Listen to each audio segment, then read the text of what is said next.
സംസ്ഥാനത്ത് 1600 രൂപ പെൻഷൻ ഇതുവരെ കിട്ടാത്തവർക്ക് അടുത്ത 3-4 ദിവസത്തിനുള്ളിൽ തന്നെ തുക കിട്ടുന്നതായിരിക്കും. സംസ്ഥാനത്ത് ക്ഷേമ പെൻഷൻ വിതരണം തകൃതിയായി തന്നെ മുന്നോട്ട് പോകുന്നുണ്ട്. ഏകദേശം 70% പേർക്ക് പെൻഷൻ കിട്ടിയിട്ടുണ്ട്.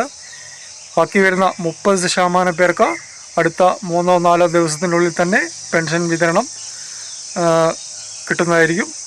സംസ്ഥാനത്ത് ഈ മാസത്തെ 1600 രൂപ പെൻഷൻ ഈ ആഴ്ചകളിൽ തന്നെ തീർക്കണമെന്നാണ് സംസ്ഥാന കമ്മിറ്റി തീരുമാനിച്ചിട്ടുള്ളത്. വേറൊരു വാർത്ത വരുന്നത് അടുത്ത 3 ദിവസത്തിനുള്ളിൽ കേരളത്തിൽ വിവിധ സ്ഥലങ്ങളിൽ കനത്ത മഴയ്ക്കും കാറ്റിനും സാധ്യതയുണ്ട് എന്നാണ്. നാളെയും മറ്റന്നാളുമായി ഇടിമിന്നലോട് കൂടിയ മഴയ്ക്ക് അതുപോലെ തന്നെ കാറ്റിനും സാധ്യതയുള്ളതിനാൽ തീരപ്രദേശത്തുള്ളവരൊക്കെ ജാഗ്രത പാലിക്കണമെന്ന് അറിയിപ്പുണ്ട്. ഏതാണ്ട് മൺസൂണ് സമാനമായ ഒരു കാലാവസ്ഥയായിരിക്കും അടുത്ത 2-3 ദിവസം കേരളത്തിൽ ഉണ്ടാവുക.